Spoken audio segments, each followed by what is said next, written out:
to bring this in a completely different direction. And I want to talk about the people behind the scenes that might be the most important to this win and the success of the Lions. In the offseason, the Detroit Lions went out and they got a whole new, like, kind of like training and health staff. Remember this? They go out, they get a guy from Arizona, they go in other places. So you're talking both strength, but mostly just injury prevention and injury recovery. Mm-hmm. So think about where we were last week. How in the world, like David Montgomery, at first they're like, he's going to be out 3 weeks. Oh yeah, he might go on IR. He might go on IR, and he's playing again 11 days later or 12 days later, right? You talk about Decker coming back from that ankle injury. You talk about just different people where it's like, I mean, Hutchinson hurt his shoulder and nobody ever talked about it. He just kept playing. Mm-hmm. Like, there are guys that are coming back. Josh Reynolds had a groin injury. Yeah. And it is just like, how badly depleted is this team going to be? And basically it was Kirby Joseph.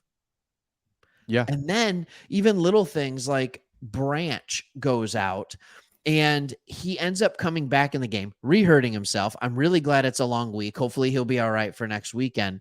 But the training staff goes on. They put a portable heating pad on his ankle to try and keep his ankle loose so he can play. Like, what's happening? The training staff and the medical staff is underrated, and I think they are a huge reason why the Detroit Lions were able to win this game walking away.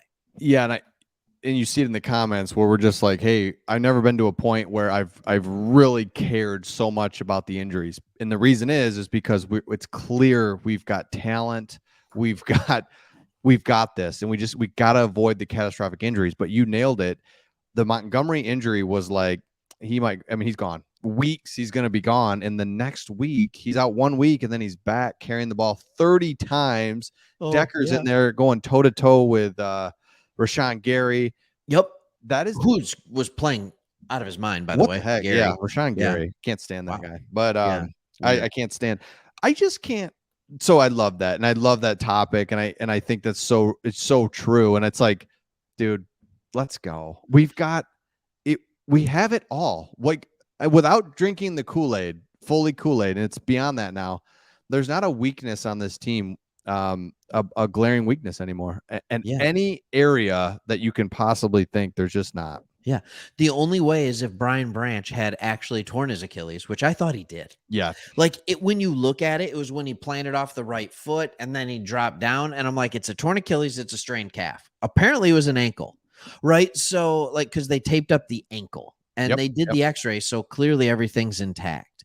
So I'm just sitting there like, and I even sent on a text thread to a bunch of people. I'm like, well, that's it. Branch is done for the season. He's getting carted off now. And next series, he's back on the field. It makes no sense to me. I love what this team has done.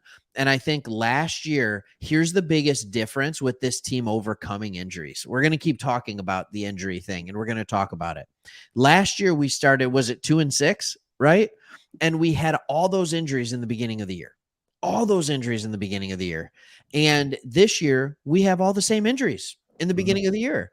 We're out 2 offensive linemen in the beginning, and we're down our best, arguably, like, defensive back for the year, possibly.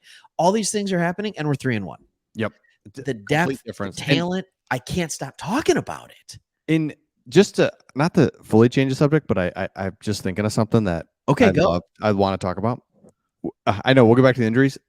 Is there anything better than when they would take a shot at the stands, and you'd see all the Lions, but then you just see the Packer fans, and they look that you can spot Packer fans a mile away. They just look I don't know but to see these Packer fans with those faces, they've had so much success for the last 25 years, and so 30. To be at their place and to see them just in shock made my week, and I love that. And we just got guys out there flying around. Hutchinson is a complete animal, and he's on our team. Yeah. And I loved seeing us just come at them in waves, and the Packer fans just Dying. But isn't Hutchinson the perfect Detroit animal? Like, he's this guy where he has an unbelievable amount of skill. Don't hear me say he's not unbelievably skillful. He's not the skill level of Bosa in San Francisco. That's a different level of smooth, but he is almost as or just as effective just because he has a motor that is unlike anything I've ever seen. And so it's kind of this perfect Detroit grit because he just can't stop. He won't stop. And it's just awesome because he's getting there through talent and just sheer will. And that's what you want to see on a team like this. And that is another reason why he just continues to get it done in big moments and for big plays. It is really amazing to watch. And 3-1, man. 3-1 in Jerry Jacobs, your boy. I thought what, you just call him my boy? Yeah, he had 2 interceptions and played much better. Because I would say that's our only thing that I wish we had another corner because Sutton is just playing so well. Mosley might be coming back here. He will be coming back in the next couple weeks. But I thought Jerry did good. Oh, yeah. This was by far his best game of the year.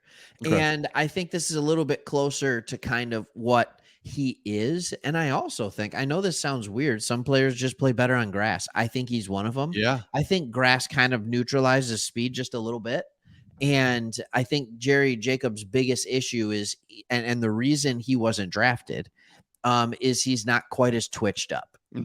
Right? Like he absolutely plays hard. He's a dog. He's a gamer, but he's not as twitched up as some of the other players are. So when you get him on this, and they were slipping all over this field last week. Yes. And there was some slippage on this field this week too, which is weird because usually Green Bay has one of the best fields in the business. But also, I don't know if you're seeing this right now. There's still probably 2,000-3,000 Lions fans just staying in the stadium for the post-game show. Kick us out. Yeah, and it's fantastic. Hey, how about, I thought the Amazon, I've not watched a game on Amazon. I thought the overall production, the commercials, the quality was really good. I didn't like the fast forward situation on my screen, but I thought the Amazon production was high quality. It was awesome. It really felt like a primetime game, and it just, this whole evening has been so special. Yeah, it's been a fun evening, and I've always been frustrated with Amazon because I hate the fast forward, and I usually start the Thursday night game at like 10 p.m.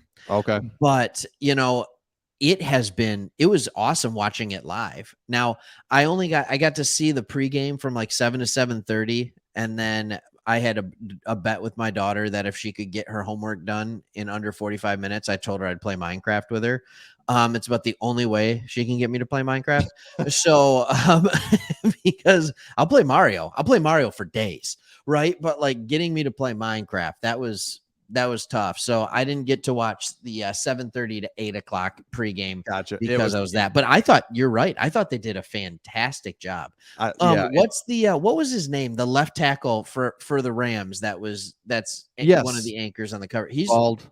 Yeah, he did fantastic. You know who's terrible is